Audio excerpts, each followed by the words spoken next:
Olá, boa noite, seja muito bem-vindo. Estamos ao vivo aqui em Veja, TV de Veja.com, em dia de capa de Veja. Sem Veja chega mais cedo às bancas, já pela manhãzinha de sexta-feira você vai acompanhar a edição especial. E eu quero começar este Aqui Entre Nós mostrando a capa. Pode colocar no ar, por favor.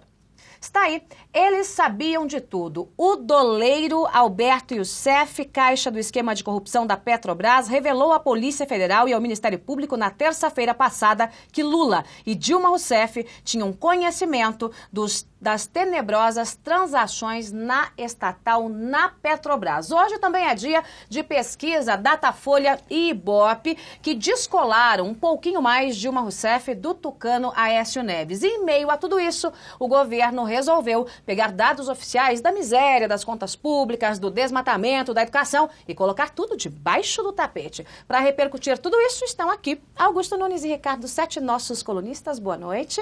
Boa noite. Boa noite. E, claro, você já participa lá pelas redes sociais. Corre lá, estamos no Twitter e no Facebook. Mais uma vez, coloca a capa de Veja no ar.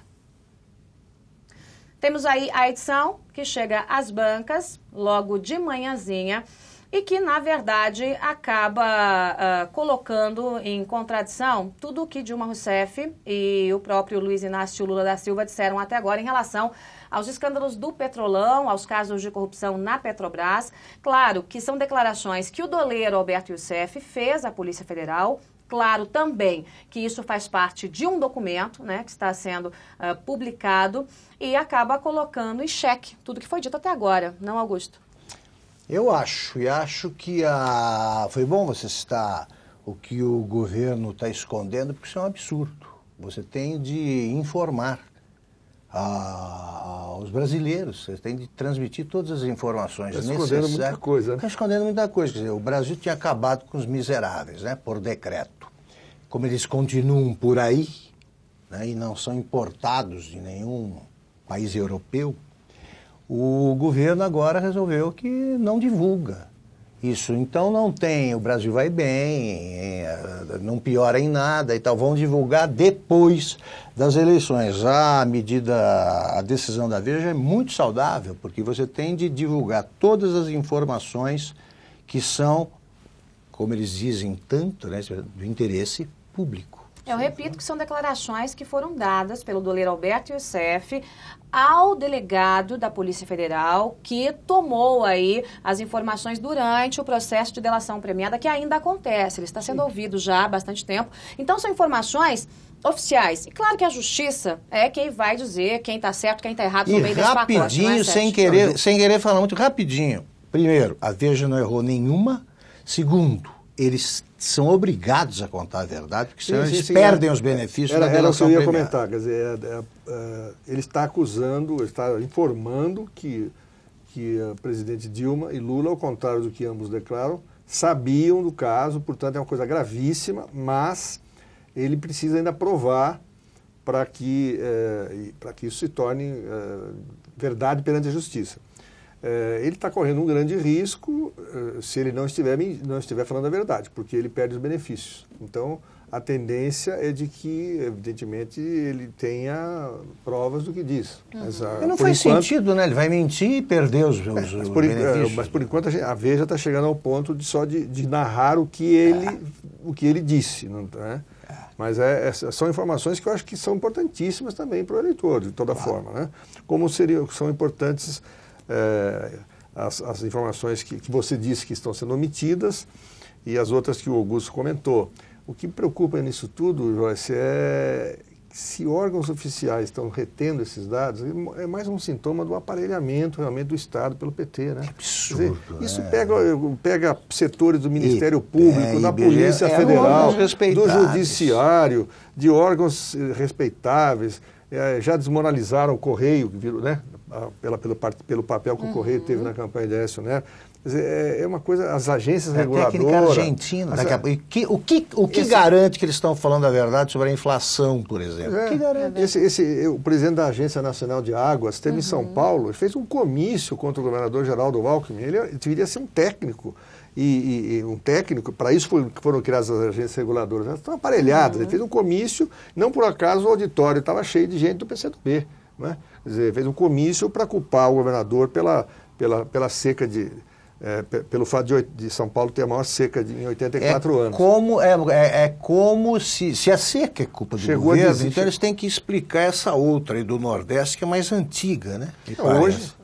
Vamos finalizar, então, com a capa de Veja mais uma vez, para a gente passar para os dados. Coloca mais uma vez a capa de Veja no ar. Você encontra, a partir de amanhã, bem cedo, nas bancas, com trechos do depoimento da delação premiada do doleiro Alberto Youssef durante esse processo em que ele conversou com autoridades, delegados e procuradores. É bom registrar que, nesse momento, o juiz Sérgio Moro não participa do processo de delação que ainda acontece. Os depoimentos, as declarações, os detalhes do caso, a situação do doleiro e até mesmo a aparência física dele, tudo isso você vai encontrar na Veja, que chega amanhã bem cedo às bancas. Agora vamos passar para um dos assuntos do dia. Já. Só um comentário, posso fazer? Para você ver se uma capa merece, se ela é confiável, a gente sempre inverte, né? Tenta botar o contrário. Eles não sabiam de nada. Aí o leitor cai na gargalhada. Eles não sabiam de nada. Não sabiam de nada. Não sabiam de nada. Vamos lá. Hoje, 2 assuntos chamaram a atenção. Primeiro, essa questão de jogar debaixo do tapete dados que dizem respeito a nós todos. Quer dizer, é o espelho da população. Como é que está a miséria no Brasil? Né? Como é que está a educação no Brasil? Como é que está o desmatamento no Brasil? As contas públicas. Você sabe, eu desafio você, internauta, você sabe desses dados? Não, você não sabe, eu não sei, a gente não vai saber, só depois da eleição. Por quê? Porque o governo resolveu pegar um tapetão, varrer para debaixo do tapete, colocar o tapetão em cima e dizer pra gente, nananina não, vocês querem saber? Vão ficar querendo, é só depois da eleição. Isso é uma das coisas mais absurdas que eu já vi na vida. E aí a justificativa foi o seguinte... Não foram questões técnicas. Né? Questões técnicas impediram a divulgação dos dados. Não dá para acreditar, né, Augusto? Vamos lá. É que lá. Isso permite aquele discurso muito doido de retiramos da miséria 50 milhões. Então dá mais que a população brasileira, se for somar. Somar tudo o que foi feito. Imagina. Esses pobres que a gente vê aí, tudo importado pela oposição. Porque eu continuo vendo... do Fernando Henrique. Bom, uma vez quando saiu aquele cálculo também do IPEA dizendo que quem ganha mais de 300 e poucos é da classe média, eu dei essa boa notícia aos porteiros do prédio onde eu morava. Falei, quanto é que vocês ganham? Eles já responderam com desconfiança, demoraram. Né? Mas aí falaram, eu falei, então eu tenho uma boa notícia para dar para vocês. Vocês são da classe média. Não, eu sou pobre, respondeu. O governo faz esses cálculos, mente, agora ele está enganando, ele está escondendo os números extraídos de cálculos que são falsos. Exatamente. Eu conversei um pouco mais cedo com o senador Aloysio Nunes, que é o vice de Aécio Neves nessa disputa pela presidência da República. E ele me deu declarações, tanto em relação às pesquisas, mas em especial sobre essa decisão do governo de colocar essas informações debaixo do tapete. Vamos ouvir. Olha, Joyce, eu tenho muitas razões para não querer a continuidade do PT no governo. A má condução da economia, a ineficiência da administração, a corrupção. Mas, para mim, o que mais me inquieta, o pior de tudo, é a índole antidemocrática dessa gente, que se manifesta nessas coisas, que se manifesta na onda de calúnias asquerosas que estão difundindo pela internet, é a censura nos dados produzidos pelo próprio governo, querendo fazer o eleitor de idiota, o cidadão de idiota, sonegando a ele a sua imagem num espelho, porque é disso que se trata. Isto aqui, sabe o que é? É Venezuela, em germe. A gente vê, senadora, uma tentativa clara de que dados oficiais, como a gente acabou de dizer, fiquem debaixo do tapete. Em 2010, o ex-presidente Lula pediu um voto de confiança e disse que Dilma seria a melhor administradora que o Brasil já teve na história. Bom, acabou presidindo o pior PIB da história do Brasil, nem Marechal Floriano teve um PIB tão pequeno, tão apertado como o PIB presidido por Dilma Rousseff. Quer dizer, a promessa não foi cumprida, ponto. Essa tentativa de esconder esses dados agora é justamente para não ter que se explicar, o fracasso do governo. Exatamente, para esconder o fracasso do governo. Não é? Ou ela esconde os dados, ou no caso da segurança pública, por exemplo, ela diz que precisa reformar a Constituição para o governo poder ter um maior protagonismo na segurança pública. Entendeu? No fundo é tudo a mesma coisa. É se esquivar diante das suas responsabilidades. O que mostra, evidencia a índole autoritária e manipuladora deste grupo que governa o Brasil. Quebrar o espelho na qual o brasileiro se olha para ver a sua cara, as suas mazelas, os seus problemas, que são muitos. Mas o maior deles é o mau governo que nós temos. E a pesquisa, senador? Acabou de sair a pesquisa que mostra que Dilma está 6 pontos à frente. Recentemente, o candidato do PSDB, Aécio Neves, disse, olha, se eu levar em consideração o que foi no primeiro turno, eu já sou presidente, eu estou eleito, né? Agora, pela primeira vez, saiu da margem de erro e é claro que a turma do PT está batendo bumbo aí em relação às pesquisas. Quem ri por último, ri melhor. Olha, a pesquisa na véspera da eleição do primeiro turno dava o Aécio com 27%, ele teve 34%. Os institutos estão longe de ter credibilidade nesse momento, hein, senador? Não tem, as pesquisas estão loucas. Isso não impacta o ânimo da campanha nessa reta final? Não, pelo contrário, até muita gente que diante da possibilidade de uma vitória do PT com essas características de incompetência, de autoritarismo, de corrupção, muita gente poderá ir para a urna, gente que estava ou disposta a anular o voto, votar em branco, ou simplesmente viajar para não votar, virá para a urna. Tá aí as declarações do senador Luiz Nunes, 7. São várias delas, né? Primeiro, em relação a essa coisa de esconder os dados, depois sobre as pesquisas, né? Talvez Augusto Nunes possa trazer uma avaliação do Data Nunes daqui a pouco, mas as pesquisas hoje descolaram Dilma e Aécio, Dilma com 53, segundo o Datafolha, Aécio com 47, ou seja, fora da margem de erro, né? Já com 6 pontos aí separando os dois. O Ibope a mesma coisa, também distanciou aí Dilma e Aécio em 8 pontos. E aí, 7?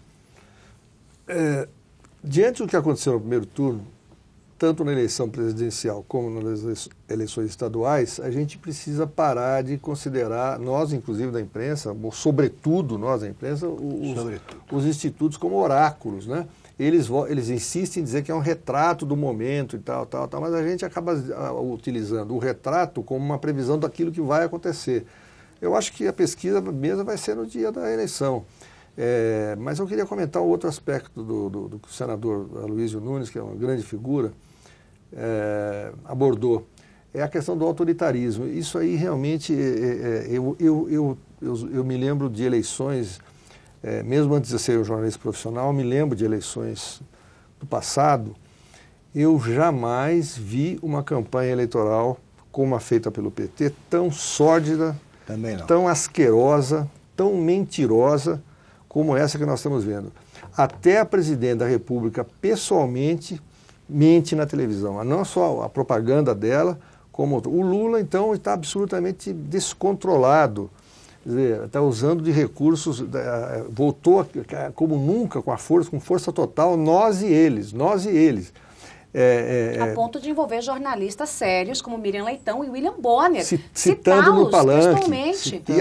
E a inacreditável palhaçada de cobrar do Aécio sucessivamente, mesmo depois de que nós publicamos material a respeito, onde estava ele enquanto esta moça, Dilma, enfrentava a ditadura, era presa. O Aécio tinha 7 anos de idade. Ele estava, que o Lula nunca fez. Ele estava fazendo o que o Lula nunca fez, estava estudando no primário, aprendendo a ler e escrever. Quer dizer, e isso aí, e a galera aplaude, como se fosse um Deus falando. É um absurdo, é uma apelação. Eu queria mudar, eu queria fazer a pergunta envolvendo outro. Onde estava o Lula? Não estava fazendo nada. O Lula já era grandinho. Mas essas declarações... Já era grandinho, nem estudava, nem militava politicamente. Agora, essas declarações têm gerado um efeito que já passou do limite da guerra nas redes sociais. Hoje, mais cedo, por volta de 5h15 da tarde, militantes petistas e tucanos entraram em confronto, foram para o Braço, isso aqui em São Paulo, em frente ao Teatro Municipal. Quer dizer... A gente chegou a um ponto... O responsável por isso civil. Se chama Luiz Inácio Lula da Silva. Ele que prega a secessão, a cisão, A divisão do país entre nordestinos e sulistas, entre brancos e negros, entre brancos de olhos azuis e assim por diante. Então, é ele que faz isso. Foi ele que citou a Miriam Leitão e o Bonner, colocando em risco a integridade física deles. O Lula, você chamar de leviano é muito pouco. Ele é muito irresponsável, tá? Esse tipo de comportamento é cafajeste. Não, tá beirando cafajeste, tá beirando a ação criminosa. Mas é evidente. Num país civilizado, o Lula estaria... Injúria, calúnia, difamação, enquadra em tudo. Tendo sérios problemas com a justiça. Mas aí é que tá. Aí que tá. Aí vem, não pode atacar porque pega mal. Eu não entendo isso. Quer dizer, pega mal quando atacam o PT. E o Aécio, ao chamar a Dilma de leviana, foi cavalheiro. Ela é mentirosa. Ela diz coisas. Ela fala do valor do Sérgio Guerra, depois é desmentida.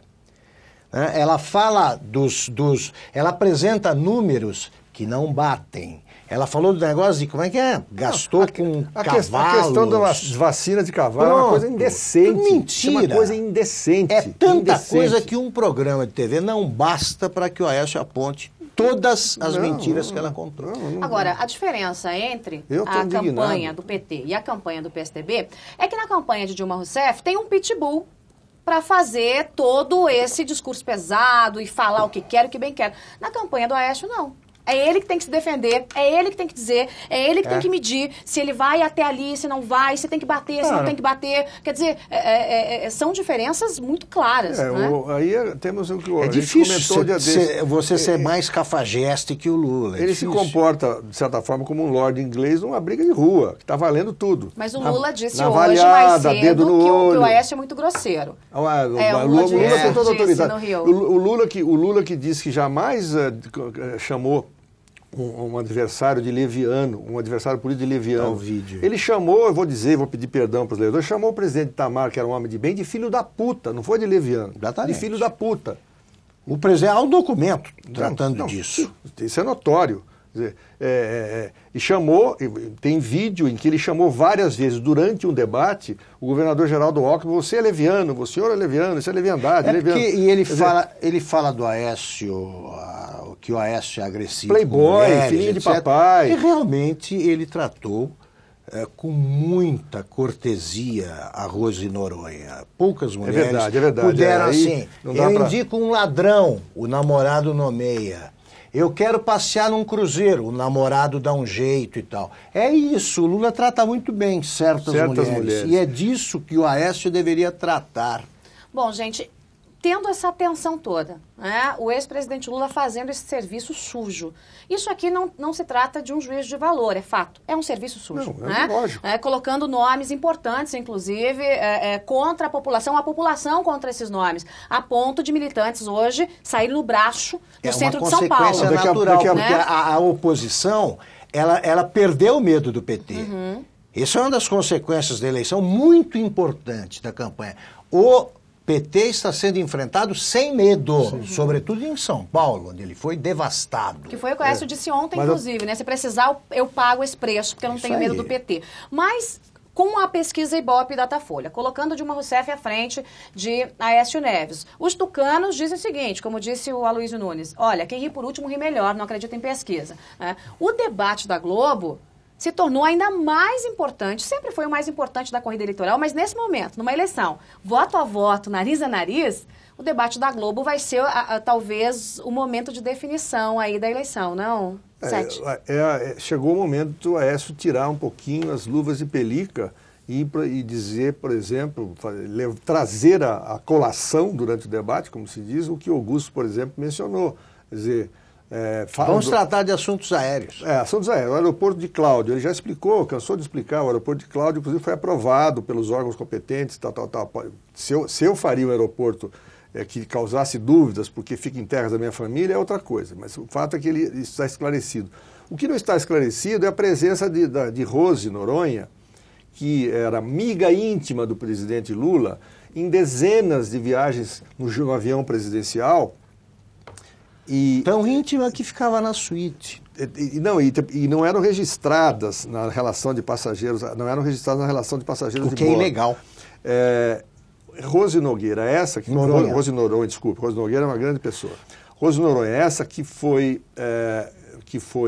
está sendo investigada pela Polícia Federal e pelo Ministério Público por ter transformado o escritório da Presidência da República em São Paulo num balcão de negócios.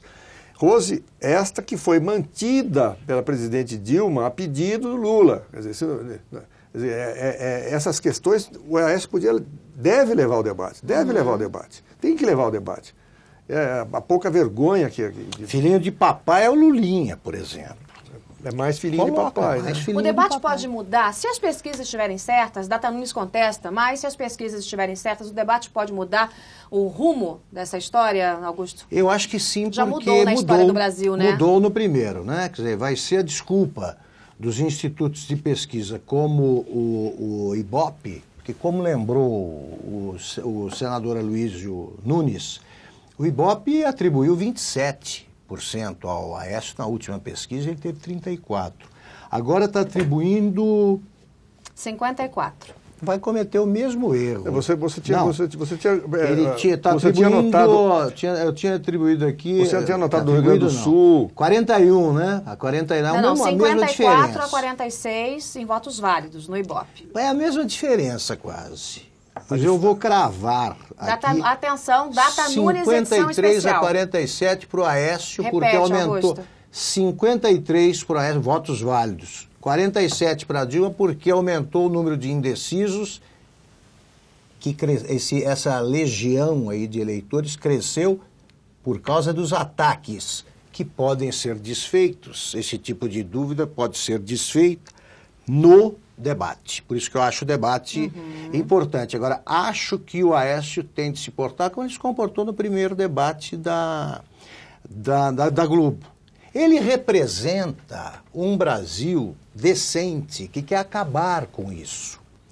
Tá? Ele representa um Brasil que não vai construir o Porto de Mariel em Cuba, isso que ele precisa lembrar. Ele não vai fazer doações à Bolívia de 1 bilhão clandestinas. Aliás, o governo, que tem a Comissão da Verdade para apurar o que aconteceu, os casos de tortura de 1947, mantém em sigilo todos os contratos envolvendo o Porto de Mariel.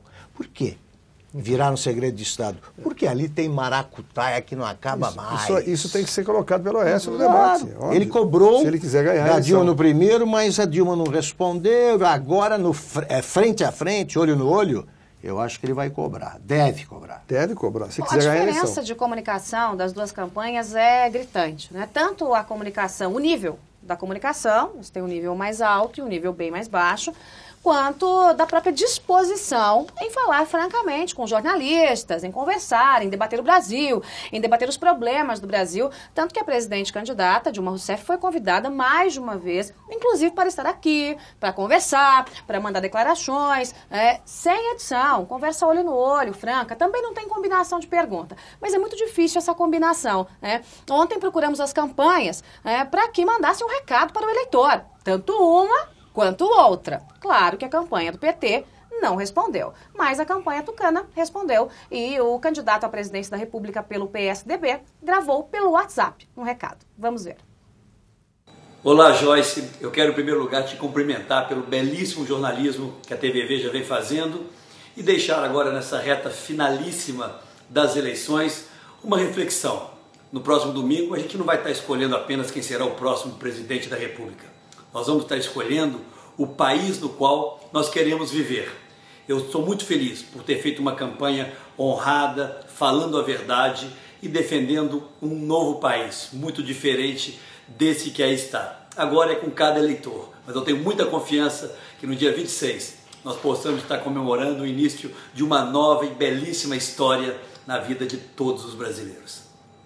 Diferença na comunicação, hein, Sete? Pois é. É um plebiscito, né? Você vai escolher entre a honradez e a indecência. Exatamente.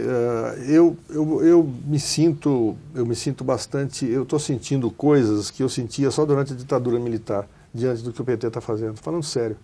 Eu acho que eles são de um autoritarismo tenebroso. Não admitem que alguém divirja. Não existe a convivência de contrários, a demonização do adversário, né? A demonização da ideia de divergência.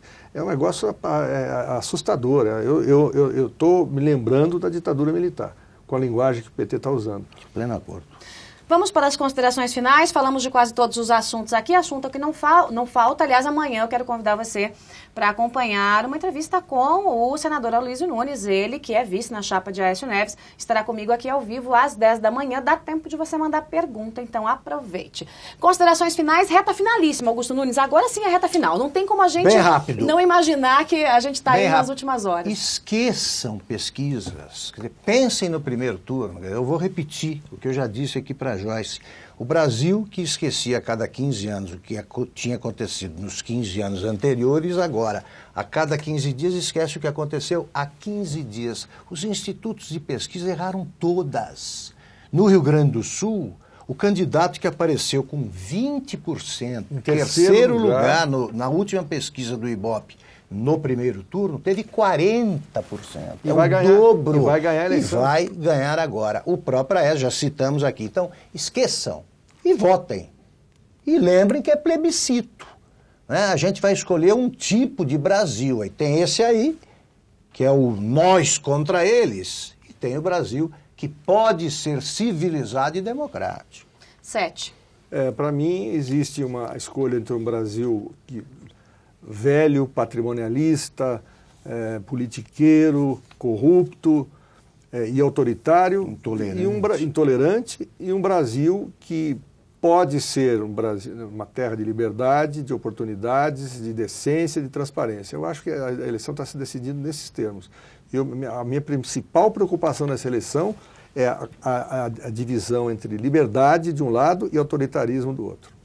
Muito bem, amanhã este time estará reunido, também Marco Antônio Villa, durante o debate da Globo, né, para a gente discutir e debater junto com o debate qual será a postura dos candidatos. Aécio Neves do PSDB, Dilma Rousseff do PT se enfrentam no último e mais importante debate desta corrida eleitoral, no momento em que os institutos colocam mais lenha nessa fogueira. E aí, há poucos dias da eleição, que é a grande pesquisa de fato, as urnas, dia 26 de outubro, você vai definir o futuro do Brasil pelos próximos 4, 8 ou até 12 anos, mas pelo menos pelos próximos 4 anos. Dia 26 de outubro é o dia mais importante do ano. E quem manda nessa história é você, eleitor. O personagem mais importante é aquele que é o dono do título. Portanto, pense bem no que fazer no domingo. Estaremos aqui junto com o debate. Você vai acompanhar o debate em nossa casa e vai acompanhar imediatamente aqui um debate